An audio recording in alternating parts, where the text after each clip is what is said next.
예, 헌법재판소의 판단 이후 지난주 검수완박이 부당하다는 한동훈 장관과 검수완박 입법을 강행 처리했던 민주당이 어제 처음 만났기 때문에 법사위 공방이 많을 수밖에 없었습니다. 지난번에도 한번 설전 요구가 왔던 한동훈 장관과 권인숙 의원, 어제 이런 질의응답이 있었습니다. 헌법재판소의 결정 어떻습니까? 졌습니까? 이겼습니까? 장관님 입장에서. 그렇게 세상 일이 졌습니까? 이겼습니까? 이거는 묻기도 명확한 쉽죠. 것 같습니다. 자, 이거는 중요한 건 명확하게 답변해 위장 주셔야 될 것 탈당으로 같습니다. 인한 명백한 위헌과 위법적인 절차로 입법이 진행됐다는 점을 명시했다는 점입니다. 그건 인정하시죠? 그 장관 및 검사 아니, 유기미 그거 인정하시지 않아요? 권한 쟁의에 대해서요. 그거에 저희는 대해서 답변을 제가 듣고 장관과 싶습니다. 검사의 권한을 확인하기 위해서 그 청구를 했던 것이 아니에요. 저는 국회의원들이 이 부분에 대해서 얘기할 수 있다고 생각합니다. 장관이 이런 식의 논쟁을 해서는 안 된다는 생각입니다. 아니, 장관이 왜 얘기를 하면 안 제가 됩니까? 작년 8월부터 법사위 회의를 통해서 장관께 청구인 자격이 없다고 지적했었는데요. 그 아니, 위원님이 부분에 지적하시면 하시면 안 되나요? 잠깐만 좀 들어보세요. 위장 탈당 같은 그런 위헌적 위법적인 입법이 이루어지고 그 국민의 모든 국민에 영향을 미치는 형사 사법 시스템에 관한 것일 때 법무부 장관이 이런 소송 제기하지 않으면 전 직무유기라고 생각합니다. 그리고 어제 한동훈 장관은 사퇴를 요구하는 민주당을 향해서도 이렇게 말을 했었습니다. 더불어민주당의 강경파 의원 모임은 법무부 장관 탄핵을 주장하고 있습니다. 글쎄요, 뭐 계속 탄핵을 작년부터 말씀하시니까 뭐 이렇게 탄핵이란 말이 깃털처럼 가볍게 쓸 수 있는 말인지는 저도 몰랐습니다. 위장 탈당을 하든 온갖 꼼수와 편법을 쓰더라도 내년 4월까지는 막을 수 있는 방법이 없기 때문에 더불어민주당의 의회 폭거는 더 가열될 것이다. 이 점이 참 가슴 아픕니다. 이중자 때나 내로남불이라는 논란, 지적이 끊이지 않는데 여기에 대해서는 어떻게 봅니까? 저를 사퇴하라고 말씀하시는데요. 지금 만약에 이 결과가 4대 5가 아니라 5대 4였으면 이번 밀어붙이신 민주당 의원님들 다 사퇴하실 생각이었는지 저는 묻고 싶습니다. 어제 그 권인숙 의원과의 공방에서요. 권 의원은 국회의원은 이 부분에 대해서 얘기할 수 있다고 생각한다. 그리고 본인은 애초에 헌법재판소에 이거를 권한쟁의 심판 법무부 장관 올린 것 자체도 반대했었다. 장관은 이런 식의 논쟁에서는 안 된다. 한동훈 장관 발끈해서 바로 맞받아쳤거든요. 어떻게 좀 들으셨어요? 근데 잘 아시다시피 이게 이제 헌법적인 근거로 검찰의 수사권과 소추권이 독점적으로 있느냐 없느냐 이 얘기잖아요. 예. 그 얘기인데 이제 그 부분에 관해서 한동훈 법무부 장관은 본인은 있다고 생각을 하고 그 부분에 관해서 헌법재판소의 의견을 구한 거 아닙니까? 그런데 5대 4로 나왔어요. 5대 4. 이겼다 졌다가 아니고 5대 4로 나왔습니다. 단 한 명 차이였어요. 그런 점에서 본다면 저는 장관이 그런 부분에 관해서 의견 충분히 구할 수 있다고 봅니다. 본인의 생각과 객관적으로 이게 과연 맞는 것인가 하는 걸 헌법재판소라는 기관을 통해서 한번 확인하고 싶었겠죠. 예. 자, 그걸 가지고 권인숙 의원이 졌다 이겼다 뭐 이런 식의 개념으로 접근하는 거는 저는 뭐 이 법률적 마인드가 좀 없기 때문이라고 생각을 하고요. 예. 그리고 기본적으로 이게 한 명 차이기 때문에 만약에 그 헌재 구성이 조금 바뀐다면 충분히 또 달라질 수 있는 이 결정이거든요. 예. 그렇기 때문에 이걸 가지고 장관이 헌재의 결정을 구한 것 자체가 잘못된 것처럼 민주당에서 저렇게 얘기하는 건 저거야말로 잘못된 인식이다. 저는 그렇게 봅니다. 어쨌든 검수완박 강행 처리했던 민주당 의원들 혹은 한동훈 장관 선봉에 서서 반대했기 때문에 어제 법사위에서 여러 충돌이 있었고 화면들을 저희가 핵심 내용들을 모아봤습니다. 근데 잠깐만요. 어제 법사위 장면 가운데 어제 오늘 온라인에서 화제가 되는 영상이 있습니다. 바로 한번 만나보겠습니다.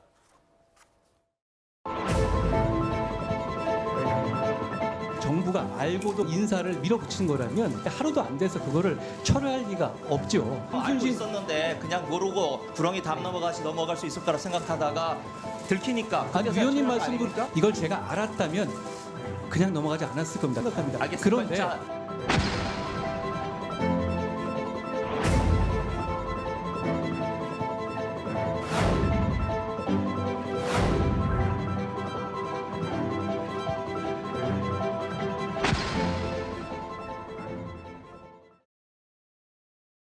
뭐 당연히 정색하고 논평할 건 아니고 일단 어제 오늘 온라인에서 꽤 화제가 됐고 댓글들도 많이 달렸어요. 이거에 대해서.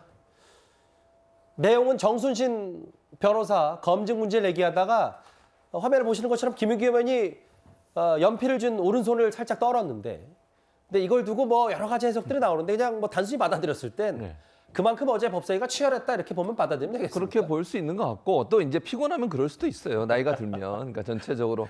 그래서 저는 저게 뭐 특별히 무슨 뭐 무서워서 그런 건 아니고 그럴 건 전혀 아니라고 보여지고요. 예. 아마 오랫동안 앉아 있다 보면 또 피곤이 누적되거나 아니면 잠을 못 잤을 경우에 그런 증상이 나타날 수 있기 때문에 뭐 그 의원실에서도 왜 떨렸는지 모르겠다라고만 지금 답변을 하고 있어요. 예. 특별히 크게 뭐 저걸 정치적으로 해석할 수 있는 내용은 아닌 것 같고 아마 너무 피곤이 누적돼서 그랬을 수도 있다고 생각합니다. 왜냐하면 또 한동훈 장관과 김의겸 의원의 악연은 뭐 어제 오늘 일은 아니기 때문에 이런 사소한 부분까지 포착이 돼서 온라인에 많이 영상이 좀 떠돌아다녔습니다. 다시 좀 본론으로 와서 어제 오늘 여권 일부에서 한동훈 장관이 내년 총선에 등판해야 된다 이런 목소리가 있었죠. 법사위에서도 비슷한 취지의 말이 하나 있었습니다. 장관님, 다음 총선에 출마 예정인 현직 검사들이 몇 명이나 됩니까? 그거 저한테 물으시는 건 이상한 질문 아닌가요? 네, 알고 계시면 좀 이상할 뻔했습니다. 사법기관과 준사법기관인 판검사들에 대해서는 본인이 맡고 있었던 재판이나 수사의 공정성, 그 외관을 보호하기 위해서 출마 전까지 좀 냉각기를 가져야 된다. 이런 지적들이 좀 있는데 알고 계십니까? 위원님께서도 판사 하시다가 출마하셨으니까 더 잘 아실 것 같습니다. 그러면 적절한 기간이 어느 정도 된다고 생각하십니까? 그걸 제가 말씀드릴 문제는 아닌 것 같습니다. 국회에 그 적절한 냉각기가 1년이다라는 내용으로 발의된 법안이 있습니다. 법원조직법하고 검찰청법 개정안인데요. 요거 관련돼서 법무부 부처 의견이 아직 제출이 안 되고 있습니다. 부처 의견 좀 제출해 줄 수 있겠습니까? 이건 내겠죠. 저는 그런 그 법안이라는 걸 알지 못했는데요. 네. 저희 어차피 절차에 따라서 내야 되는 거니까 당연히 준비하겠습니다. 검찰이든 검사든 판사든 뭔가 그 정치권 넘어갈 때 좀 중간에 시간은 좀 둬야 되지 않나라는 취지의 얘기를 이탄희 의원이 얘기했는데 일단 저 한동훈 장관과의 말은 어떻게 좀 들으셨어요? 이탄희 의원이 저런 얘기 꺼낼 것 같으면 자기가 먼저 반성하고 국민들께 죄송합니다 사죄해야 되는 거 아닌가요? 그리고 같은 당의 최기상 이수진 의원은 판사 옷 벗자마자 바로 의원이 됐어요. 그러니까 기간이 더 짧아요. 민주당에서 그런 일이 3건이나 있었는데 그거에 지금 대표적인 사례인 이탄희 의원이 저거에 대해서 한동훈 장관한테 질의를 한다는 게 저는 굉장히 이해가 안 되고 본인이 그러면은 본인 기준으로 했을 때 적절한 기간을 지킨 건지 기준이라도 있었는지 본인 얘기를 먼저 하시는 게 순서 아니었을까 싶은데 본인에 대해서는 이거 완전 내로남불로밖에 평가할 수 없는 내용이 돼버리거든요. 입법에 대해서 그런 거 추진하면은 나는 그렇게 했는데 이거에 대해서 왜 추진해야 되는지 이 정도의 설명은 있어야 될 것으로 생각이 됩니다. 근데 물론 뭐 이탄희 의원은 냉각기가 1년 정도 돼야 된다. 아까 화면에 봤듯이 법안을 얘기했고 실제로 본인도 2019년 2월에 판사를 그만둔 다음에 2022년 3월에 총선 출마했으니까 한 13개월 정도 있다가 본인이 냉각기를 스스로 가졌고 뭐 그런 면에서 본인이 떳떳하다고 생각했는지 모르겠습니다만 한동훈 장관에게 이런 법조인들의 정치권 출마에 대해서 얘기했는데 뭐 또 다른 시각도 좀 있습니까? 글쎄 근데 이탄희 의원은요 제가 국회의원 되고 난 다음에 제가 알기로 본인이 무슨 공황장애가 있다고 그래서 그 국회의원은 휴직이 없습니다. 근데 본인이 알아서 그냥 휴직을 했어요. 그래서 한동안 국회에 나오지를 않았었습니다. 글쎄 근데 이제 우리가 보통 그 지금 제가 알기로 공직선거법에는 180일 전인가요? 저희 같은 언론인들도 이제 출마하기 전에는 그 이미 그 전에 사퇴를 해야 되거든요. 공직도 마찬가지입니다. 근데 유독 검사와 이 판사에 대해서만 1년 전에 나와야 된다 이런 법을 한다는 거는 제가 볼 때 이거 헌재 가면 바로 위헌 날 것 같은데요. 왜 이거 특정한 지금 공직자들 같은 경우는 언론인 같은 경우는 영향을 미칠 수 있기 때문에 선거 180일 전에 이제 사퇴를 해서 뭐 준비를 이거는 이제 공직선거법에 있지만 예. 두 직종만 가셔서 이 1년 전에 사퇴해야 된다 이야기하는 거는 결국 이게 또 한 번 이제 민주당이 보면요. 지금까지 자꾸 법을 만드는 거 보면 자꾸 특정인을 겨냥해서 법을 만드니까 문제가 생기는 거예요. 즉 윤석열 정부를 생각해서 검수완박하고 그다음에 모든 법의 잣대가 보면 결국 특정인을 위해서 지금 법을 만들었다가 결국 윤석열 대통령 만든 거 아니겠습니까? 솔직히 이야기해서. 근데 지금 또 한동훈 장관이 이제 출마할 것 같으니까 한동훈 장관 향해서 1년 전에 지금 사표를 내야 된다? 그러면 지금 벌써 이제 내년 4월 10일인데 말이죠. 내년 4월 10일이면 법무부 장관이면 이거 또 이제 출마를 뭐 하니 많이 여러 가지 논란이 있을 테니까 그런 식으로 이야기를 하는 것인데 제발 입법권을 특정인을 겨냥해서 만들지 마십시오. 그냥 일반인들 상대로 해서 법을 만들어야지 자꾸 특정인을 못 나오게 하는 법을 만들면 오히려 역효과 납니다. 그 한동훈 장관의 총선 등판론 아까 뭐 법사에서도 잠깐 언급을 했고 국민의힘 내에서 사실 주기마다 반복되었던 주장이기도 합니다.